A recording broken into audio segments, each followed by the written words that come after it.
Allah Ta'ala ingatkan kepada Nabi Musa dan Nabi Khidir alaihi wassalam, bangunkan rumah ini karena abuhuma solihah, demi memuliakan leluhurnya yang soleh. Karena itulah kita di Negara Kesatuan Republik Indonesia biasa diajarkan oleh leluhur kita menghargai orang-orang yang punya kedekatan dengan orang-orang yang soleh. Anaknya para kiai kita hormati, misalnya anak cucu Mbah Hasyim Asy'ari, anak cucu Yai Khalil Al-Bangkalani, anak cucu Yai Syekh Nawawi Al-Bantani, dan lain sebagainya.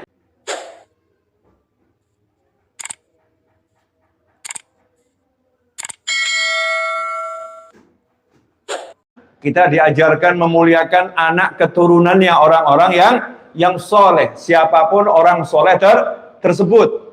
Seperti kita disuruh baca surat Al-Kahfi setiap malam Jumat dan hari Jumat, agar kita ingat betul bagaimana Allah memerintahkan dua nabinya, yaitu Nabi Khidir alaihissalam dan Nabi Musa alaihissalam, agar keduanya membangun rumah milik anak yatim yang sudah akan roboh di suatu desa. Desanya orang-orang bakhil, desanya orang-orang pelit, satu kampung pelit semua. Sehingga Nabi Musa pun menolak saat itu. Ngapain kita bangunkan rumahnya? Lawang satu kampung ini orangnya pelit. Artinya akhlaknya orang-orang di kampung itu nggak baik.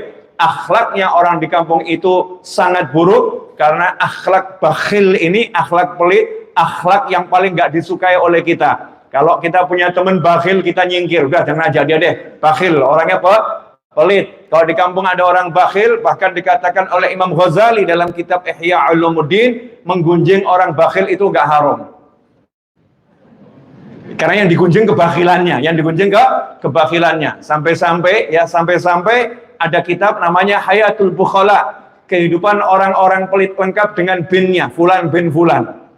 Ya, biar jelas siapa orangnya, biar tidak ditiru oleh manusia yang lain karena begitu jeleknya sifat pelit. Karena itu Nabi SAW mengatakan, orang pelit yang sejati adalah man dzukirtu indahu falam yusalli alayya, Allahumma shalli wa sallim alaihi.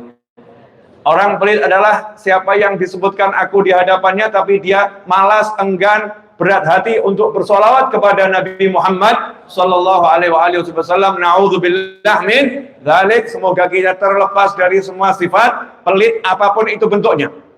Kendati satu kampung pelit, kendati satu rumah pelit, ya, kendati satu wilayah pelit, ada rumah miliknya anak yatim, tiba-tiba Nabi Musa diajak oleh Nabi Khidir alaihissalam, yang saat itu keduanya lagi susah, keduanya lagi kelaparan, yang kalau nggak makan bisa meninggal dunia, sampai keduanya minta makan, ngemis, ya, minta makan, ketuk satu pintu ke pintu yang lain, sampai merendahkan diri, harus minta makan karena urusannya nyambung nyawa, ditolak, minta lagi, ditolak, minta lagi, nggak ada gengsi, karena ini urusannya nyawa. Begitu Allah mengajarkan kepada umat Islam, umatnya Nabi Muhammad sallallahu alaihi wasallam, kalau udah urusannya nyambung nyawa, jangan gengsi untuk diri kita ataupun untuk orang lain. Sampai satu rumah, ternyata Nabi Khidir minta Nabi Musa, yuk bangunkan rumah ini.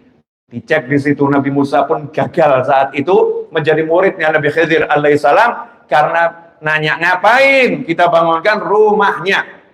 Jawaban Nabi Khidir alaihissalam diabadikan oleh Allah Ta'ala sebagai pelajaran buat kita semua. Alasannya bukan sekedar itu milik anak yatim, tetapi ayat itu diikat kana abuhuma sholiha, kana abuhuma sholiha. Anak yatim ini kedua-duanya orang tuanya yang dulu, bukan orang tuanya yang sekarang, bukan ayahnya, bukan kakeknya, bukan ayahnya kakeknya, orang tuanya yang dulu. Islam mengajarkan untuk melihat orang tuanya yang dulu, bukan ayahnya, bukan kakeknya, bukan ayah kakeknya, tapi kana abuhuma, orang tuanya yang dulu. Maka cek nanti di tafsir-tafsir, mau Qurtubi, mau Ibn Katsir, mau Baghawi, mau tafsir yang lain, ya, semua tafsir dicek. Nanti kalau susah ngeceknya, saya kasih aplikasinya. Itu saya punya aplikasi semua tafsir ada di sana. Maka di situ disebutkan karena abuhuma sholihah, yang dimaksud adalah bukan ayah kandungnya, bukan kakek kandungnya, tetapi kakek kandungnya urutan yang ketujuh. Fulan bin Fulan bin Fulan bin Fulan bin Fulan bin Fulan, yang ketujuh orang soleh.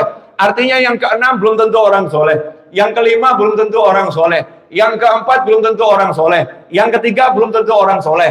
Yang kedua belum tentu orang soleh. Ayahnya sendiri belum tentu orang soleh. Tetapi kakeknya yang ketujuh orang soleh. Allah Ta'ala ingatkan kepada Nabi Musa dan Nabi Khidir alaihi wassalam, bangunkan rumah ini karena abuhuma solihah, demi memuliakan leluhurnya yang soleh. Karena itulah kita di Negara Kesatuan Republik Indonesia biasa diajarkan oleh leluhur kita menghargai orang-orang yang punya kedekatan dengan orang-orang yang soleh.